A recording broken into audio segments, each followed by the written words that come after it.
사랑과 내가 풍성하신 하나님 아버지, 오늘 거룩하고 복된 거룩한 주일 주님 앞에 나올 수 있도록 인도해 주심을 감사합니다. 오늘 세상의 헛된 염려와 분점에서 불러내 주시고 또한 주님의 은혜 보좌 앞에 겸손히 예배하게 하시니 또한 찬송과 감사와 영광을 올려드립니다. 오늘 우리 예배의 시간이 하나님 안에서 큰 은혜의 시간, 복된 시간 되게 하시고 하나님께만 영광 올려드리는 귀한 은혜가 있게 하여 주시옵소서. 감사를 드리며 예수님의 이름으로 기도드리옵나이다. 아멘. 예, 교회 소식은 별 건 없고요. 평신도 세미나 일정 확인해 주시고 참석해 주시면 감사하겠습니다. 우리 함께 웨스터민스터 소회리 문답 제98문 함께 읽겠습니다. 기도란 무엇입니까?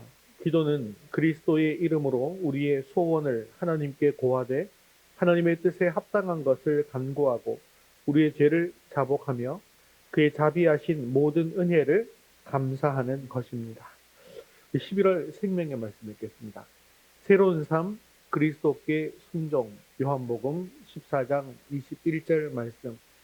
나의 계명을 지키는 자라야 나를 사랑하는 자니 나를 사랑하는 자는 내 아버지께 사랑을 받을 것이요 나도 그를 사랑하여 그에게 나를 나타내리라.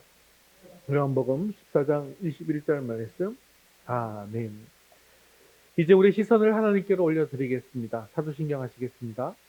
전능하사 천지를 만드신 하나님 아버지를 내가 믿사오며 그 외아들 우리 주 예수 그리스도를 믿사오니 이는 성령으로 잉태하사 동정녀 마리아에게 나시고 본디오 빌라도에게 고난을 받으사 십자가에 못 박혀 죽으시고 장사한 지 사흘 만에 죽은 자 가운데서 다시 살아나시며 하늘에 오르사 전능하신 하나님 우편에 앉아 계시다가 산 자와 죽은 자를 모시리라.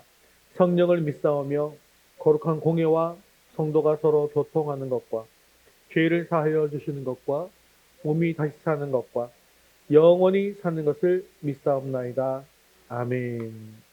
오늘도 우리의 찬양과 영광을 받으신 하나님께 찬송가 449장 예수 따라가며 함께 찬양드리겠습니다.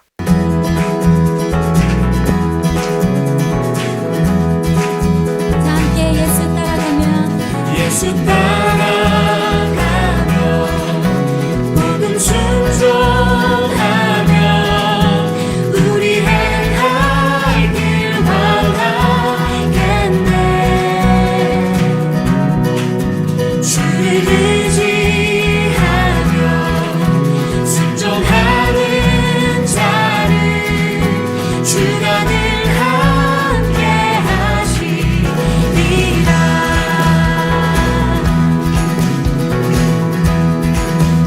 해를 당하거나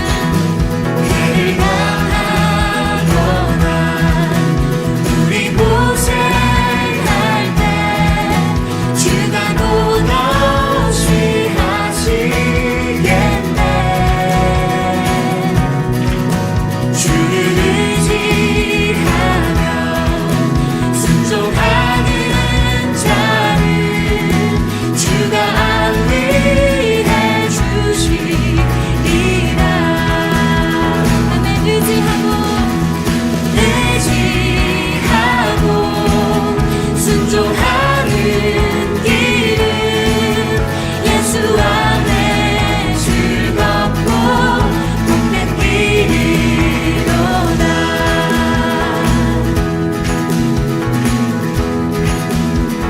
우리 받은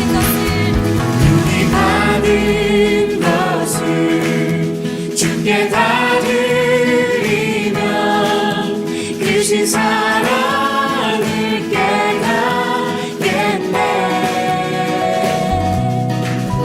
주를 의지하며 순종하는 자를 은혜 풍성케 하시리라.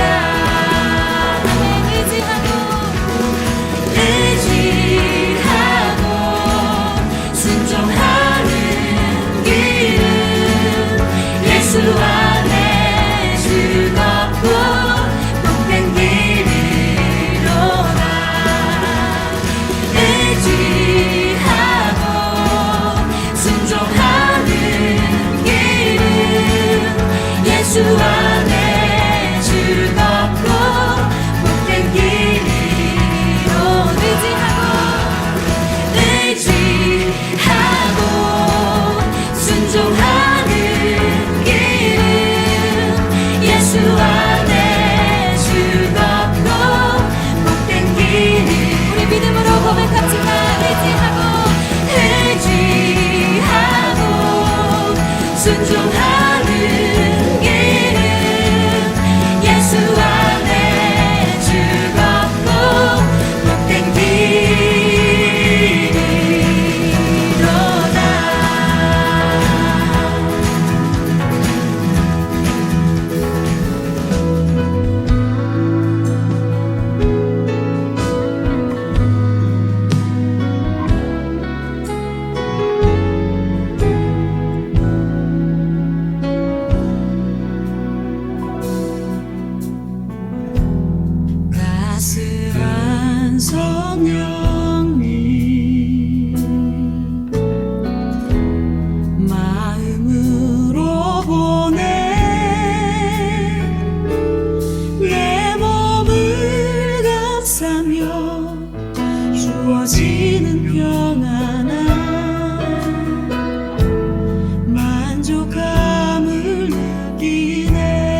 올려 찬양합니다. 하늘의 문을 여소서 이곳을 주목하소서 주를 향한 찬양이 꺼지지 않으니 하늘을 열고 보소서 이곳에 임재하소서 주님을 기다립니다. 기도의 향기가 하늘에 우리 간절한 마음으로 찬양합니다. 주여 임재하여 주소서 이곳에 오셔서 이곳에 앉으소서 이곳에서 드리는 예배를 받으소서 주님의 이름만이 오직 주의 이름만 이곳에 오셔서 이곳에 오셔서 이곳에 앉으소서 이곳에서 드리는 예배를 받으소서 주님의 이름만이 오직 주의 이름만 높임을 받으소서 오 주님 채우소서 오 주님 나의 잔을 높이 듭니다. 하늘 양식 내게 채워주소서 넘치도록 우리 사모하는 심령으로 함께 두 손으로 찬양합니다. 오 주님 채우소서 나의 잔을 높이 듭니다. 하늘 양식 내게 채워주소서 넘치도록 채워주소서 우리 영혼을 만족케 하시는 소식. 우리 온 자리에 앉아서 예배를 위해서 함께 기도하겠습니다. 오늘 우리 예배 가운데 충만하게 임하여 주셔서 우리 예배를 기뻐 받으시고 주님의 음성을 듣게 하시며 말씀을 통하여 주님의 뜻을 이뤄갈 결단이 있게 해달라고 함께 기도하신 후에 안석훈 집사님 대표로 듭니다. 하늘 양식 내게 채워주소서 넘치도록 우리 사모하는 심령으로 함께 두 손으로 찬양합니다. 오 주님 채우소서 나의 잔을 높이 듭니다. 하늘 양식 내게 채워주소서 넘치도록 채워주소서. 고마우신 아버지 하나님, 언제나 변함없는 사랑으로 우리 삶을 인도하여 주시는 은혜에 감사드립니다. 주님의 은혜에 감사와 찬양으로 드려지는 이 예배를 온전히 받아주시고 이 예배를 통하여 하나님의 살아계심을 경험하고 주님의 뜻을 깨닫는 은혜의 시간이 되게 하여 주시옵소서. 아버지 하나님, 지난 주간도 우리 욕심으로 인하여 사랑으로 섬겨야 할 이웃에게 상처를 주었고 주님의 뜻에 어긋난 삶을 살아왔음을 회개합니다. 예수 그리스도의 희생으로 인해 우리가 영원한 생명을 얻었음을 기억하여 그 사랑을 실천하며 우리의 말과 행동을 통하여 그리스도의 본이 되는 삶을 살 수 있도록 인도하여 주시옵소서. 이제 한 달 남은 한 해의 끝자락에서 한 해를 마무리하고 다가올 새해를 준비할 때에 우리의 욕심이 아닌 하나님 아버지의 뜻과 비전에서 하루하루를 세워가게 하여 주시옵소서. 아버지 하나님, 올 한 해도 리딩 성경 읽기를 통하여 하루하루 하나님의 말씀을 사모하고 묵상해온 성도님들을 기억하여 주셔서 앞으로의 삶이 말씀 안에서 순종하며 하나님께 영광을 돌리는 삶을 살게 하여 주시옵소서. 주님의 몸된 교회를 위하여 기도합니다. 저희 기도스교회가 세상의 빛과 소금의 역할을 감당하게 하시고 지역사회의 섬김을 통하여 복음의 통로가 되게 하여 주시옵소서. 오늘도 말씀을 전하시는 목사님께 함께 하셔서 주님의 사명을 잘 감당하실 수 있도록 항상 건강을 지켜주시고 가정에도 주님의 은혜와 사랑이 가득하게 채워주시길 간구하며 이 시간 말씀을 통하여 모든 성도들의 영과 육이 회복되고 치유되는 시간이 되기를 원하옵나이다. 아버지 하나님, 저희 교회 성도들을 살피셔서 각자 다른 상황과 어려움 속에서도 주님을 향한 믿음과 소망을 잃지 않게 하시고 예배 후 교제의 시간을 통하여 서로를 위해 기도하고 돕는 가운데 주님의 사랑을 깊이 체험하게 하여 주시옵소서. 어려움 속에서도 하나님의 뜻을 신뢰하고 순종하며 담대하게 나아가는 신앙 자세, 이런 모습이 저희들의 모습이 되기를 소망합니다. 주님의 임재 가운데에서 아버지 하나님의 은혜와 사랑이 항상 저희와 함께 하시기를 원하오며 예수님 이름으로 기도드립니다. 아멘.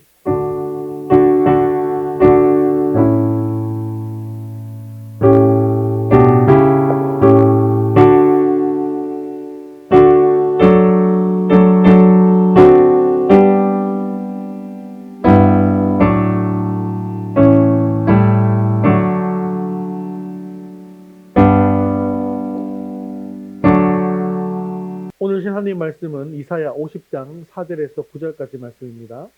이사야 50장 4절에서 9절까지 말씀 구약성경 1030면에 있습니다.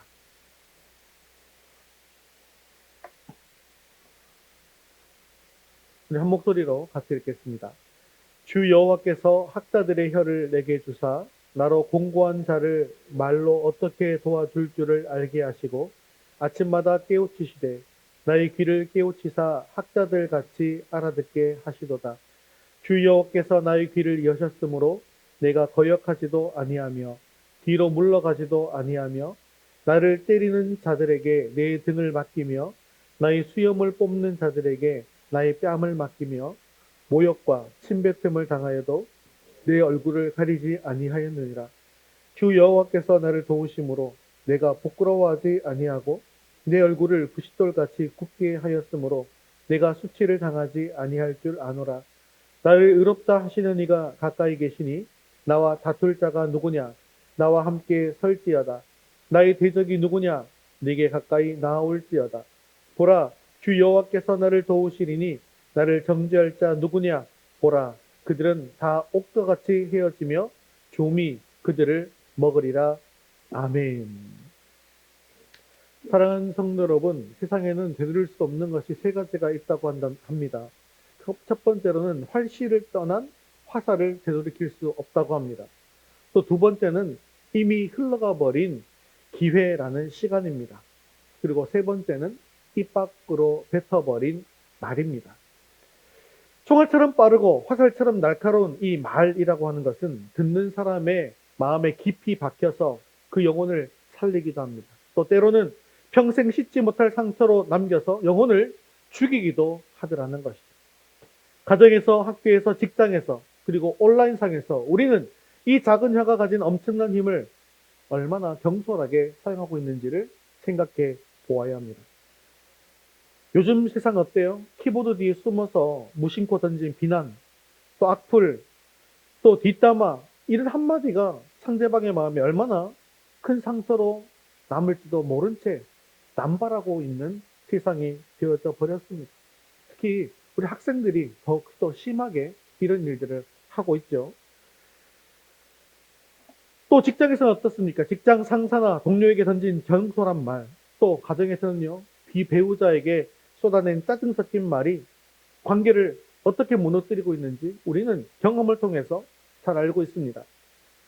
또한 자녀에게 홍길합시고 던진 비수 같은 말, 심지어 교회 공동체 안에서 무심코 던진 그런 비판의 말 한마디가 얼마나 많은 불화의 씨앗을 뿌려왔는지도 한번 돌아보아야 하더라는 것이죠. 오늘 우리가 읽은 말씀 이사야 50장 4절에서 9절까지의 말씀의 내용은요, 이사야서 구약 선적이긴 하지만 누구에 대한 이야기일까요? 읽어보니까 누구에 대한 이야기예요? 예수님에 대한 이야기죠. 이 이사야서에는 예수님에 대한 예언이 굉장히 많이 소개가 되고 있는 것을 볼 수가 있는데, 이 말씀에는 바로 말의 권위가 온전히 채워지셨던 분, 바로 700년 후에 오실 메시아 예수 그리스도에 대한 예언의 말씀이더라는 것입니다. 예수님은 엄청난 고난을 당하실 고난의 종이면서도 동시에 학자의 혀와 제자의 귀를 지니신 분으로 소개되고 있습니다. 여기서 학자라고 하는 것은 단순히 이 지식이 많은 사람을 뜻하는 것이 아니라 하나님의 말씀을 깊이 배우고 그 말씀으로 공고한 자를 위로하며 가르치는 사람을 의미하는 것입니다. 학자들의 혀를 지니신 예수님은 세상의 서기관들과는 달리 하나님의 권위, 신적인 권위를 가진 말씀을 선포하셨고, 제자들은 그들의 귀로 매일 아침 하나님께로부터 끊임없이 깨우침을 받게 되었다는 것이죠. 그러므로 이 땅에서 예수 그리스도의 길을 따르는 제자된 우리 성도들 역시 영혼을 살리는 학자의 혀를 구하기 전에 먼저 하나님의 음성을 듣는 제자의 귀를 가져야 한다는 것입니다. 오늘 우리는 이사야 50장 4절에서 9절 말씀을 통해서 참된 제자의 삶의 자세를 이 세 가지로 나누어서 묵상하고 또 우리의 혀와 귀를 변화시키는 은혜를 나누고자 합니다. 사랑하는 성도 여러분, 오늘 말씀을 통해서 이 혼탁한 세상에서 우리의 삶을 통해 하나님의 말씀이 선포되고 영원히 구원을 얻으며 또 고난을 이길 수 있는 참된 행복을 누리는 저와 여러분 되시기를 주님의 이름으로 축원합니다. 우리 첫 번째 같이 읽겠습니다. 제자의 귀를 열어 말씀을 경청합시다. 말씀의 권위. 이사야 50장 4절 말씀 계속해서 읽겠습니다. 주 여호와께서 학자들의 혀를 내게 주사 나로 공고한 자를 말로 어떻게 도와줄 줄을 알게 하시고 아침마다 깨우치시되 나의 귀를 깨우치사 학자들 같이 알아듣게 하시도다. 아멘. 우리가 영혼을 살리는 학자의 혀를 가지기 위해서 가장 먼저 필요한 것이 있는데 그것은 하나님의 말씀을 듣는 제자의 귀라는 것입니다. 이사야 선지자는 아침마다 깨우치시되 나의 귀를 깨우치시사 라고 고백하고 있죠. 이 깨우친다라는 말의 의미는 단순히 잠에서 깬다라는 의미가 아니라 배우게 하신다, 가르쳐 주신다 라는 뜻입니다. 매일 아침 하나님께서는 우리를 당신의 제자로 부르시고 우리의 귀를 열어서서 진리를 가르치시고 깨우쳐 주시더라는 것이죠. 예수님께서 이 말씀을 하셨잖아요. 들을 귀 있는 자들은 들을지어다.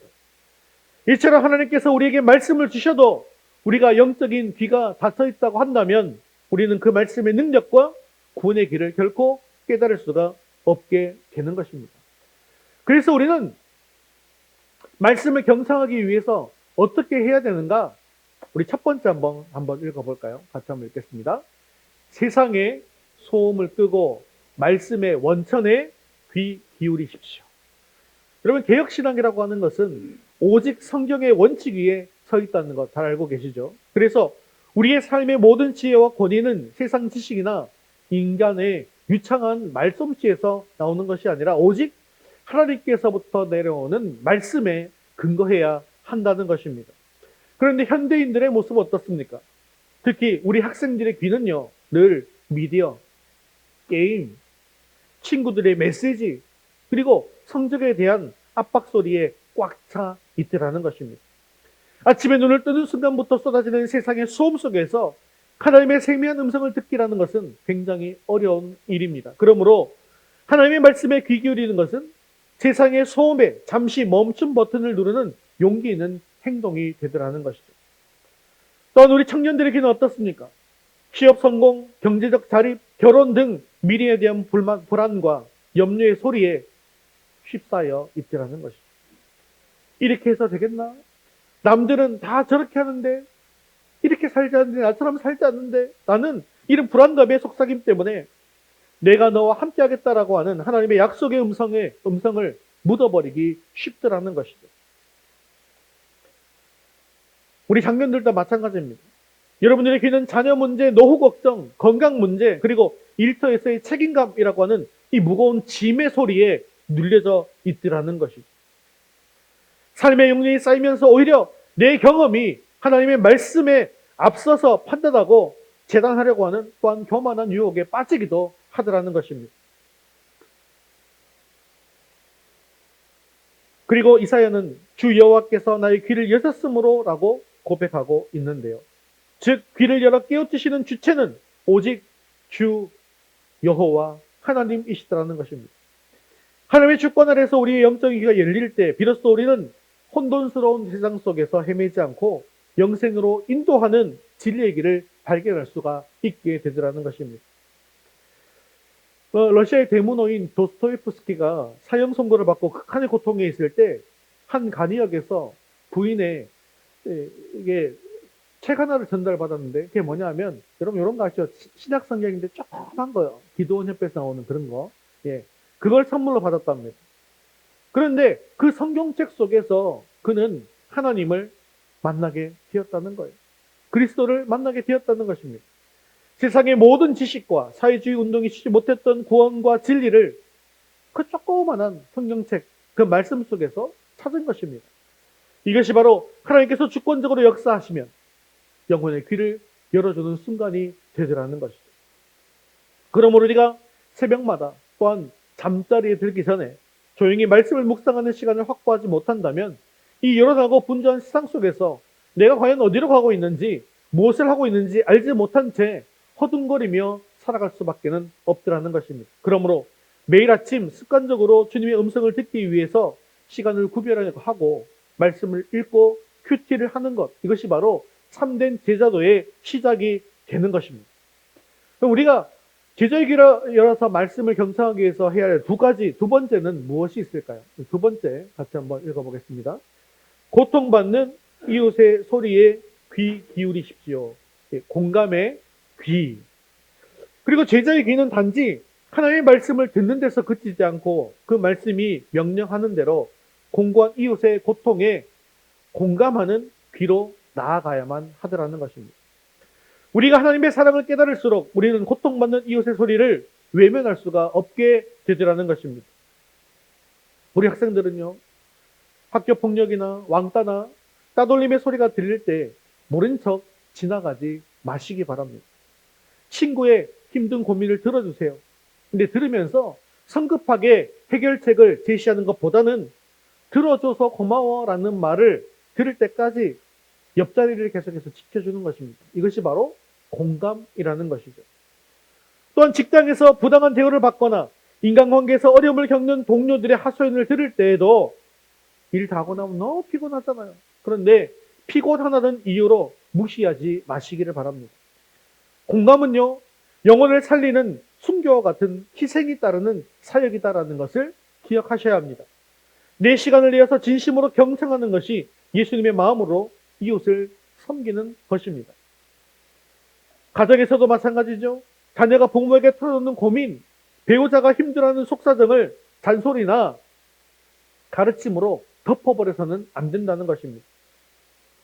어떤 말을 많이 쓰면 좋나면요, 그랬구나, 많이 힘들었지, 그랬군요, 많이 힘드셨죠. 이런 맞장구 한마디가 상대방의 영혼을 치유하더라는 것이죠. 우리의 귀가 열리지 않고 혀가 먼저 나가서 섣불리 충고하면 상대방은 그 대화의 문을 닫아 버리더라는 것입니다. 그렇기 때문에 정답 물론 알고 있죠. 비판도 할 수 있습니다. 하지만 정답이나 비판을 하기보다는 끝까지 들어주는 지혜가 필요하더라는 것입니다. 김진호 목사님이 청계천 빈민 선교를 하실 때 한 어르신이 찾아와서 자신의 파란만장한 인생을 와서 이야기를 하더랍니다. 그런데 그 이야기하는 시간이 보통 시간이 아니라 5시간 20분 정도를 하더래요. 처음에는 너무나도 지겹고 고통스러웠답니다. 근데 목사님께서는 오죽 답답했으면 나한테 와서 이러실 거라는 마음으로 혀를 깨물면서 참으면서 그 이야기를 다 들었다고 합니다. 그런데 이 어른이 나중에 하는 말이 뭐냐 하면, 평생 내 얘기를 이렇게 끊지 않고 끝까지 들어준 것은 목사님이 처음이었다라고 감동받아서 가족과 함께 교회에 나오게 되었고 예수님을 만나게 되었다라는 그런 간증을 한 적이 있습니다. 이처럼 잘 들어준다라고 하는 것은 예의를 넘어서 상대방의 영혼을 살리는 순교와 같은 희생이 따르는 사역이더라는 것이죠. 그리고 우리의 영적인 귀가 열려야만 우리는 비로소 다른 사람들의 고충과 아픔을 들을 수 있는 인간적인 공감의 귀도 가지게 되더라는 것입니다. 제자의 귀를 가진 사람은 남의 말을 따르지 않고 성급하게 진단 내리지도 않고 그랬구나, 많이 속상했지라고 맞장구를 줄 줄 아는 공감의 지혜를 가지게 된다는 것이죠. 그러므로 하나님의 말씀을 먼저 듣고 그 말씀에 전적으로 순종함으로 우리의 귀가 영혼의 아픔에 활짝 열리게 되어지기를 바랍니다. 우리가 먼저 배우는 제자가 되지 않고는 결코 가르치는 학자가 될 수 없는 것이죠. 사랑하는 성도 여러분, 지금 우리가 하나님 앞에서 다시금 겸손하게 무릎 꿇고 주 하나님, 저에게 제자의 귀를 주시옵소서라고 간구해야 할 때입니다. 우리의 모든 지식과 능력은 하나님께 주신 말씀의 샘에서 나와야 합니다. 오늘부터 매일 아침 주님의 음성을 듣기 위해서 세상의 소음을 끄고 말씀을 묵상하는 시간을 확보하시고 그 말씀으로 이웃의 아픔을 공감하는 제자의 삶을 살기로 결단하는 저와 여러분 되시기를 주님의 이름으로 축원합니다. 우리 두 번째 같이 읽겠습니다. 학자의 혀를 사용하여 생명의 말을 전합시다. 소명의 실천. 우리 4절 말씀 읽겠습니다. 주 여호와께서 학자들의 혀를 내게 주사 나로 공고한 자를 말로 어떻게 도와줄 줄을 알게 하시고 라고 하고 있는데, 제자들의 귀를 통해서 하나님의 말씀을 깨달은 자에게는 이제 그 말씀을 세상에 전하는 학자의 혀의 사명이 주어지게 되더라는 것이에요. 학자의 혀는 단순한 말대주나 웅변이 아닙니다. 하나님의 진리와 사랑의 뿌리 내린 그런 말이라는 것입니다. 이 혀는 인생의 짐에 지치고 낙심하고 삶의 의미를 잃고 방황하는 공고한 자들을 말로써 돕고 위로하고 구원의 길로 인도하는 그런 능력을 가지는 것입니다. 이를 위해서 가장 먼저 우리가 해야 할 일이 무엇일까요? 첫 번째 한번 같이 볼까요? 읽겠습니다. 생명과 권위를 지닌 복음의 말을 선포하십시오. 예수님 당시의 이 말씀은요, 당대의 서기관이나 육창한 그런 말들과는 좀 달랐습니다. 예수님의 말씀에는 반박할 수 없는 그런 신적인 권위가 있었고 영혼을 변화시키는 능력이 있었습니다. 예수님은 하나님으로부터 그 학자의 혀를 받았기 때문인 것이죠. 우리 역시 하나님께로부터 이 새로운 혀의 권세를 받아야 하는 것인데, 이 학자의 혀는 어떤 혀일까요? 그것은 가장 먼저 복음을 전하는 혀입니다. 그러므로 우리는 예수 믿으세요. 하나님이 당신을 사랑하십니다. 당신을 위해서 기도하고 있어요. 이와 같이 영혼을 지옥에서 천국으로 이끄는 복음의 언어, 구원의 언어를 사용할 줄 알아야 합니다. 이것이야말로 공고한 자에게 주어지는 가장 큰 위로와 소망의 말씀이고 하나님께서 우리에게 맡기신 구원의 방법이기 때문인 것이죠. 더 나아가서 우리의 학자의 혀는 긍정적인 언어로 가득 차야 하더라는 것이죠. 우리는 할 수 있다라는 언어, 캔의 언어라고 하죠. 또 하나님께서 우리를 통해서 역사하실 것이다, 윌의 언어라고 합니다. 이것을 사용해야 되는 거예요. 지금은 힘들다 할지라도 하나님께서 당신과 함께 하시니까 당신은 언제든지 이겨낼 수 있습니다. 네가 하나님 말씀대로 산다면 하나님이 반드시 너를 통해서 큰 일을 하실 것이다 라고 하는 이런 말들은 지친 영혼에게 용기와 힘을 불어넣는 말이고, 지친 이웃을 다시 일으켜내는 생명의 능력이 되는 말이라는 것이죠. 그리고 우리가 다음에 사용할 언어가 있어요. 두 번째 언어는 어떤 언어가 있는지 같이 한번 읽어보겠습니다. 감사와 진실, 그리고 절대 언어를 사용하십시오. 학자의 혀는 가정과 일터에서 이 감사와 진실의 말을 끊임없이 만들어내더라는 겁니다. 그러면 먼저 감사와 책임감의 언어는 어떤 것들이 있을까요? 직장과 사회생활에서 끊임없이 불평과 불만이 쏟아지는 그런 상황 속에서도 오늘 하루 일할 수 있는 건강과 힘과 능력을 주시셔서 감사합니다라고 고백하는 그런 감사의 언어를 늘 사용하는 것입니다. 감사의 말을 자주 하는 사람에게 하나님께서 무엇을 또 채워주신다고요? 감사를 채워주세요. 또 채워주세요. 가득가득 채워주시더라는 겁니다. 감사의 말을 하는 자에게 더욱더 작은 거 하나라도 감사의 조건이 차고 넘치게 되더라는 겁니다.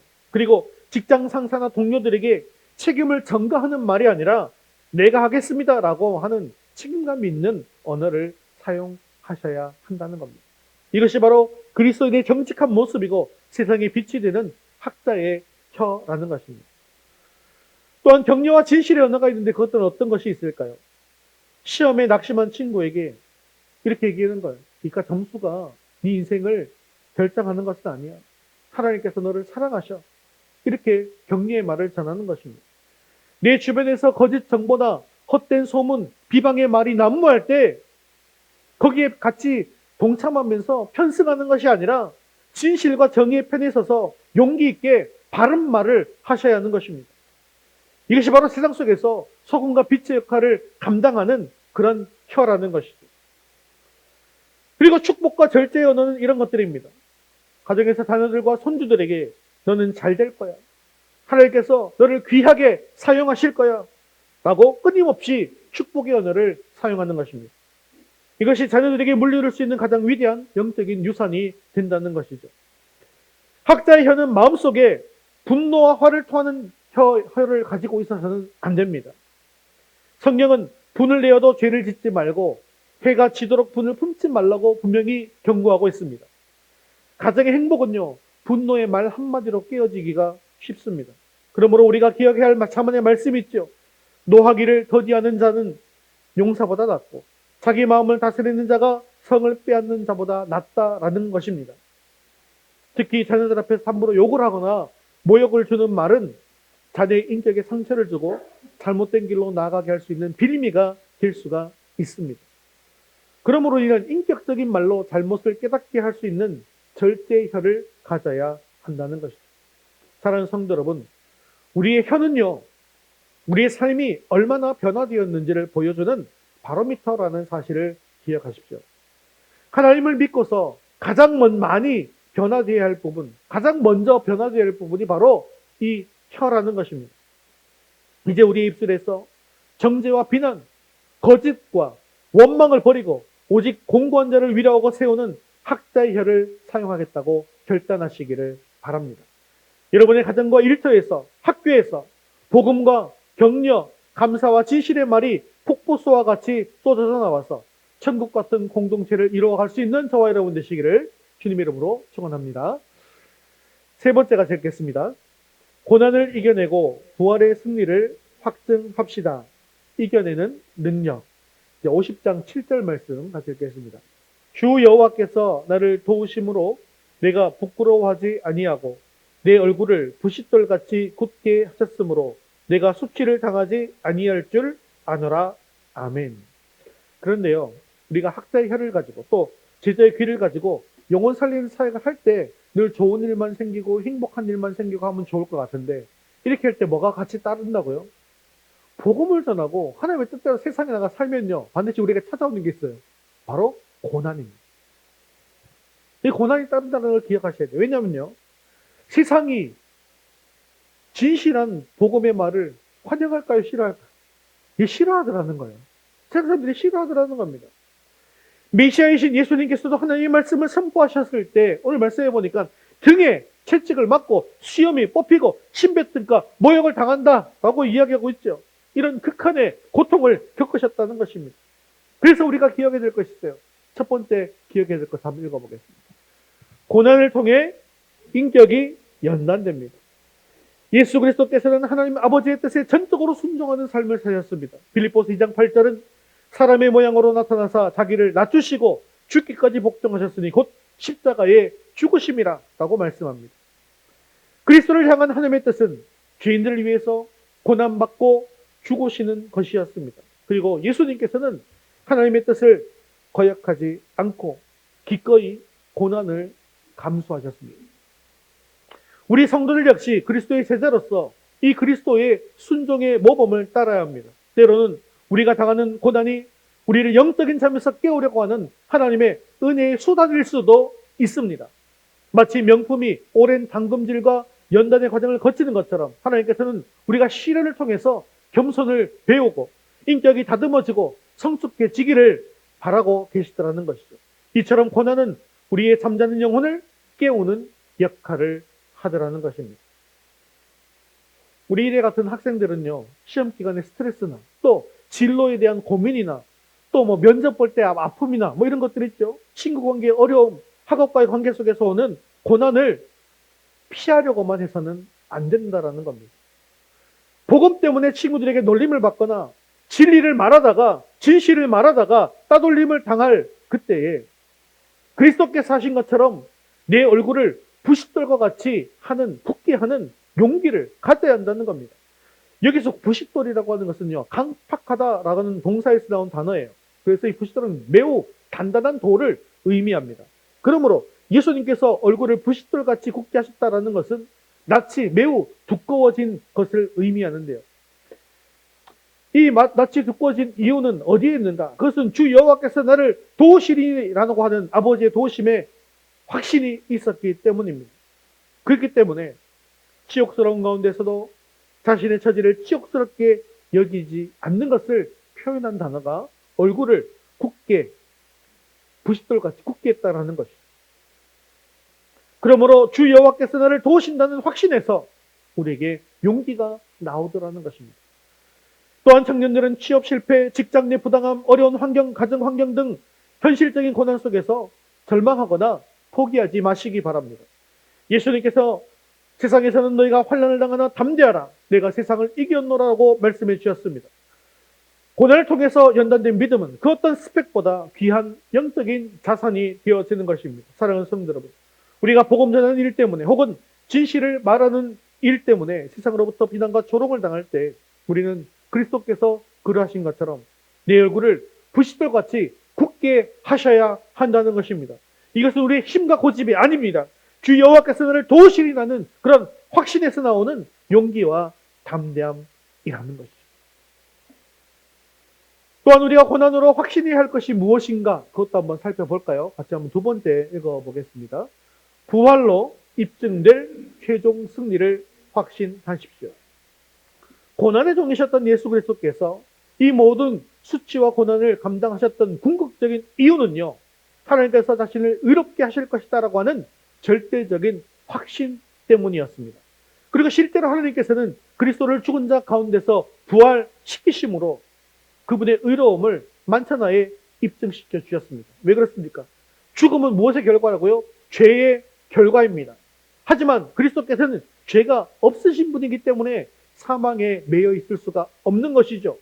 그렇기 때문에 예수님의 부활이라고 하는 것은 그리스도의 의로움에 대한 하나님의 최종적인 판결이라는 것입니다.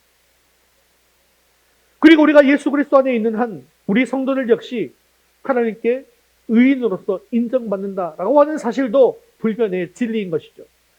또한 하나님은 우리의 의인된 사실을 세상 마지막 날에 무엇을 통해서 입증시켜 주실까요? 예수님께서 부활하신 것처럼 우리도 무엇을 한다고요? 우리도 부활한다고요.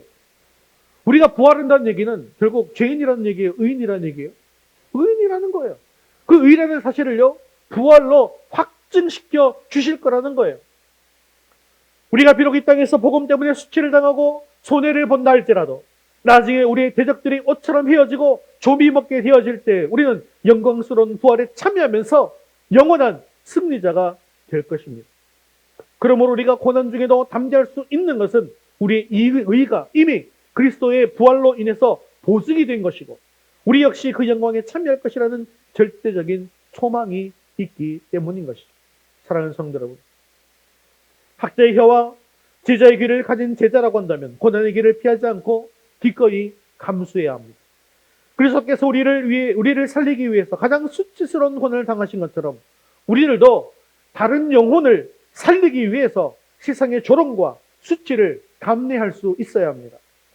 우리의 모든 삶을 통해서 그리스도의 순종을 본받고 장차 부활로 입증될 영광스러운 상급을 바라보시면서 좌절하지 않고 끝까지 이 길을 걸어가면서 또 승리를 결단하는 저와 여러분 되시기를 주님의 이름으로 축원합니다.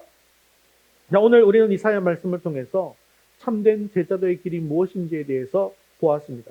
그것은 하나님의 주권적인 말씀을 듣는 제자의 귀를 활짝 열고 그 말씀을 통해서 공고한 영혼을 위라고 살리는 학자의 혀를 사용하여서 또 이 사명을 위해서 기꺼이 고난을 감수하는 순종의 삶을 살아가는 것입니다. 토마스 에디슨은 67세의 나이에 연구소가 완전히 다 불타버리는 절망적인 그런 상황 속에서도 우리의 모든 잘못된 것은 다 불타버렸다. 새롭게 시작할 수 있게 되었으니 하나님께 감사드린다 라고 고백하면서 제기의 발판을 마련했다고 합니다. 이런 위대한 말이 위대한 인물을 만든 것이죠.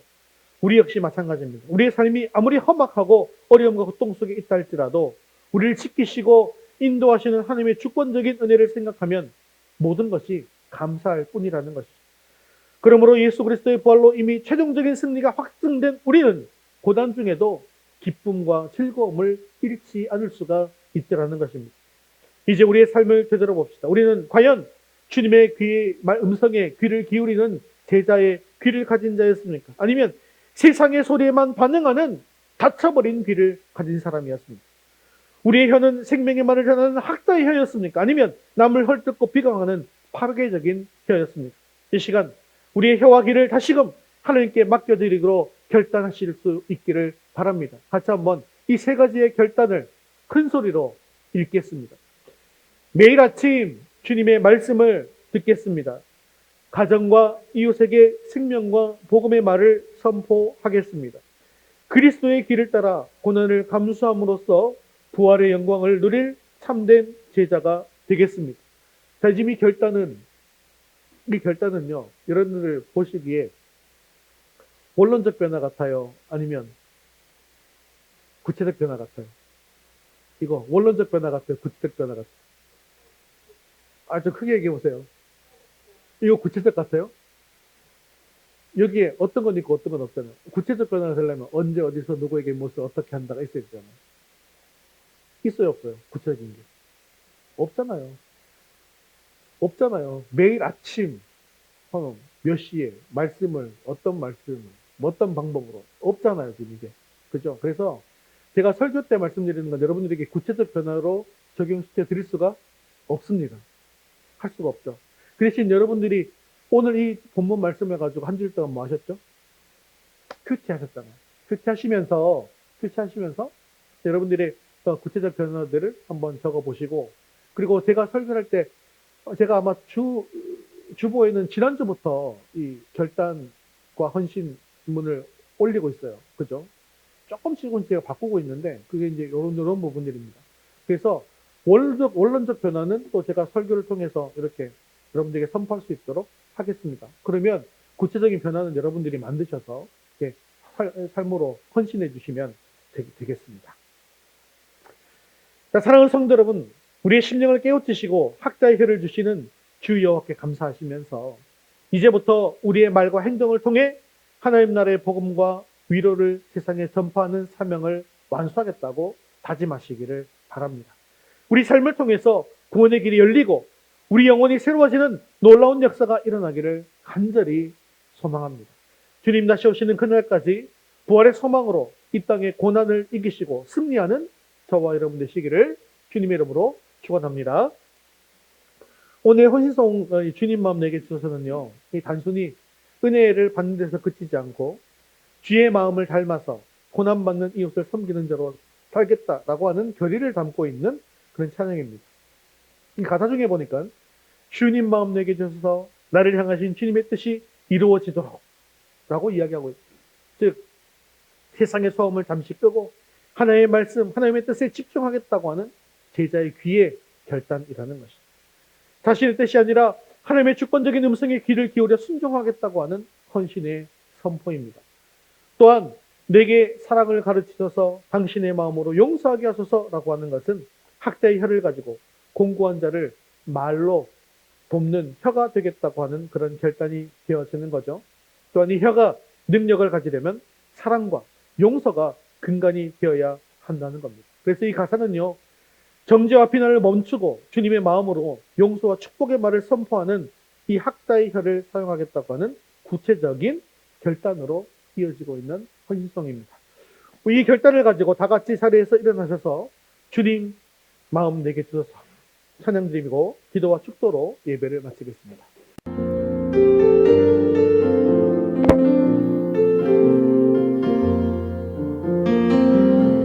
보소서 주님 나의 마음은 선한 것 하나 없습니다.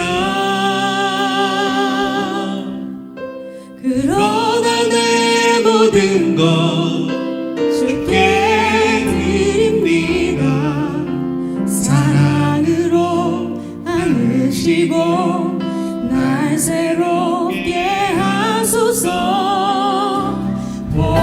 하소서 주님 나의 마음은 선한 것 하나 없습니다. 그러나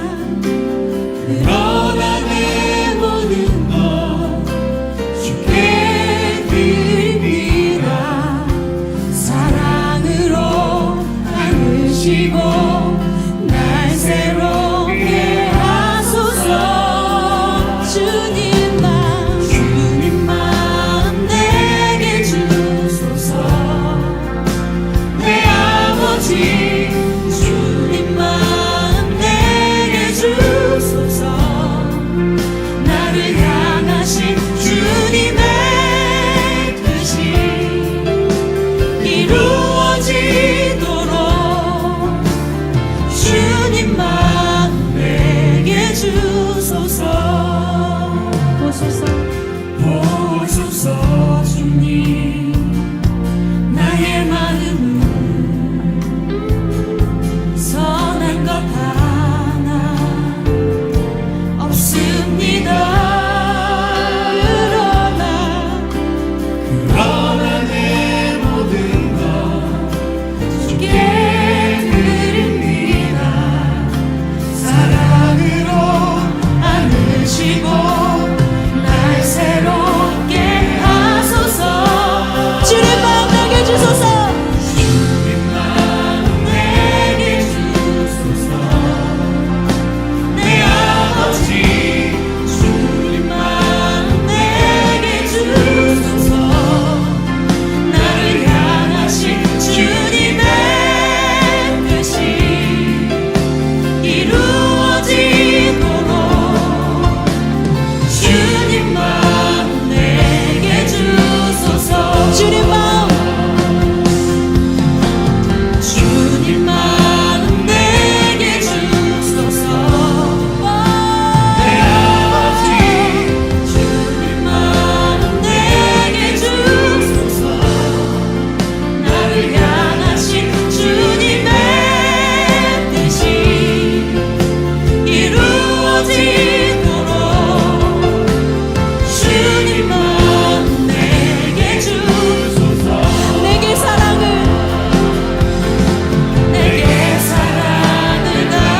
가르치소서.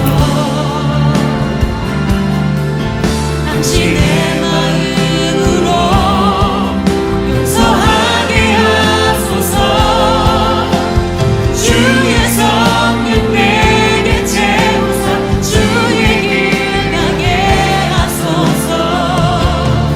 주님 당신 마음 주소서. 주의 성령 내게 채우사 주의 길 가게 하소서. 주님 당신 마음 주소서. 주님 마음 내게 주소서. 내 아버지 주님 마음 내게 주소서. 나를 향하신 주님의 뜻이 이루어지도록 주님 마음 내게 주소서. 우리 목소리로만 고백합시다. 주님 마음 내게 주소서. 내 아버지 주님 마음 내게 주소서. 나를 향하신 주님의 뜻이 이루어지도록 주님 마음 내게 주소서. 주의 길 가게 하소서. 주님 세상의 소음을 끄고 매일 아침 하나님의 말씀을 듣는 영적 민감함을 회복하고 그리스도의 복통에 궁금하는 경청이기를 주시옵소서. 저희 혀를 주장하여서 정죄와 비난을 버리고 오직 복음과 격려, 축복과 절제의 말을 사용하며 공고한 영혼을 세우게 하옵소서. 그리스도의 순종을 본받아 고난을 감수하게 하시고 부활의 소망으로 부시돌 같은 믿음을 갖게 하시며 최종 승리를 확신하게 해달라고 우리 말씀 분들과 함께 기도하겠습니다. 내 아버지 주님만 내게 주소서 나를 향하신 주님의 뜻이 이루어지도록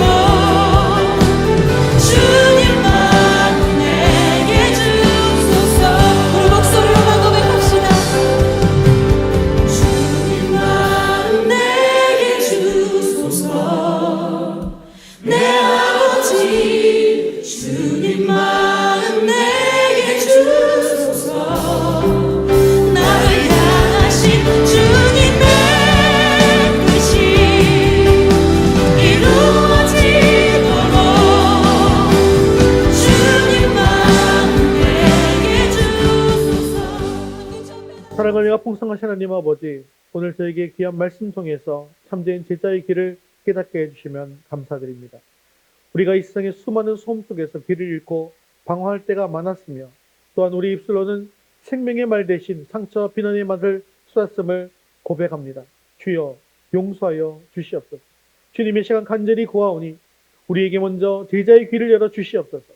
세상의 염려와 불안, 육신의 연약함과 교만한 경험의 소음을 잠시 끄고 매일 아침 우리를 깨우시는 주님의 음성을 듣게 하여 주시옵소서. 말씀만이 우리 삶의 기준이 되게 하여 주시옵시고 말씀을 통해 공고한 이웃, 특별히 우리 자녀들과 다른 이들의 아픔을 공감하고 끝까지 경청할 수 있는 사랑의 마음을 허락하여 주옵소서. 또한 우리에게 학자의 혀를 주시옵소서. 제 입술이 정죄와 거짓, 원망을 버리고 오직 영혼을 살리는 복음의 언어, 지신을 일으켜 세우는 격려와 축복의 언어로 가득 차게 하여 주시옵소서. 우리의 말 한마디 한마디가 가정과 일터와 공동체에 생명을 풀어내는 능력 있는 말씀이 되게 하시고 절대와 진실함으로 가정의 평안을 지키는 복된 입술이 되게 하여 주옵소서.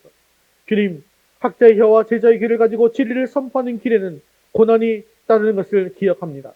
저희가 그리스도의 순종의 모범을 따라서 세상의 조롱과 수치를 피하지 않게 하시고 오직 주님께서 도우실 것이라고 하는 확신으로 북시들 같은 굳은 얼굴을 갖게 하여 주시옵소서. 저희의 모든 고난이 영혼을 깨우는 연단의 과정임을 믿고 장차 부활로 입증될 영원한 승리와 영광의 상급을 바라보며 좌절하지 않고 끝까지 믿음의 경주를 완주하게 하여 주시옵소서. 오늘 우리 혈단이 우리 삶을 통해서 아름답게 열매 맺게 하여 주시옵시고 우리 남은 삶이 하나님의 영광을 위한 제자의 삶이 될 수 있도록 인도하여 주시옵소서. 감사를 드리며 우리 구주 예수 그리스도의 이름으로 간절히 기도드리옵나이다. 아멘. 이제는 모든 공고한 영혼을 위로하시는 우리 주 예수 그리스도의 크신 은혜와 우리에게 매일 아침 제자의 귀를 열어주시며 학자의 혀를 허락하시는 하나님 아버지의 극대하신 사랑하심과 고난 속에서도 부활의 소망을 확신하며 저희 혈과 삶을 다스리시는 성령의 감화, 감동, 교통 충만하심이 오늘 시간 주님의 음성에 귀 기울여 말씀을 삶의 기준으로 삼고 학자의 혀로 복음과 축복의 말을 선포하여 그리스도의 순종을 따라 고난의 길을 담대히 걸어가기로 결단하는 사랑하는 모든 성도들 머리 위에 그리고 가정과 일터와 학업 위에 이제부터 영원까지 함께 있을지어다. 아멘.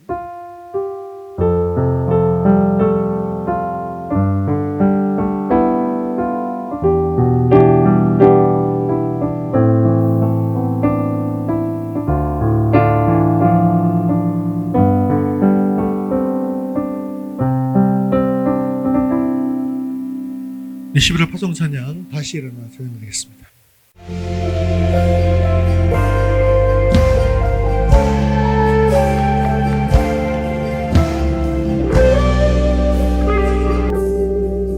우리 함께 고백합시다. 나는 내 마음의 복음이 흥했던 곳에서 다시 아버지를 만나고 주님 내 마음의 연약한 눈물의 끝에서 또 나를 반겨주시네. 다시 한번 고백하겠습니다. 나는 내 마음의 복음이 응했던 곳에서 다시 아버지를 만나고 주님 내 마음의 연약한 눈물의 끝에서 또 나를 반겨주시네. 작다 생각했던 그의 부르심 다시 나를 회복해 하시네. 다시 일어나 주를 예배하니 내 모든 기쁨이 되리. 그의 기쁨 되어 삶의 모든 순간을 주께 다 내어드리. 다시 일어나 주를 예배하니 내 모든 기쁨이 되리. 그의 기쁨 되어 삶의 모든 순간을 주께 다 내어드리니.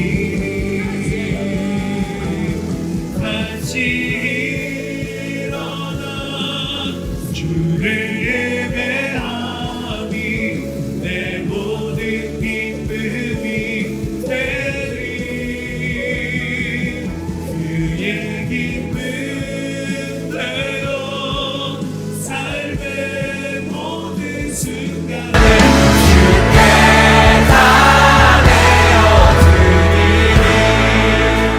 할렐루야. 믿음으로 승리하는 되시길 바랍니다. 하나님께 영광의 박수를 드리겠습니다.